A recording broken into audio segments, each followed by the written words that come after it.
Hello, welcome to వంటింటి కథలు. Basically వంటింటి కథలు కాదు, వంటింటి కష్టాలు. అసలు ఈరోజు ఏం వంట చేయాలని అడిగితే ఏదో ఒకటి చేయి, అది చేయి, ఇది చేయి అని చెప్పరనమాట. ఏదో ఒకటి చేయి అంటారు. ప్రపంచంలో డెసిషన్ మేకింగ్ ఎంత కష్టమో వంటింట్లో డెసిషన్స్ తీసుకోవడం చాలా కష్టం.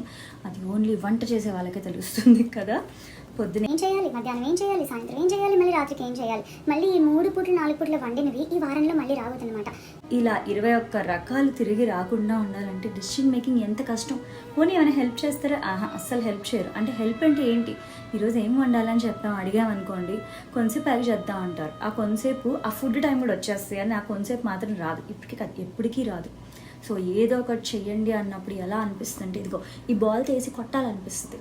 కనీసం ఏమైనా హెల్ప్ చేయమండి అంటే ఏదో చేసి ఏదో తిందాం అన్నారనుకోండి, ఇదిగో ఈ డైనోసార్ నడవాలనిపిస్తుంది. నాకే కాదు, మీకు కూడా అలానే ఉంది కదా. నిజం చెప్పండి, నాకైతే పిచ్చ కోపం వస్తుంది.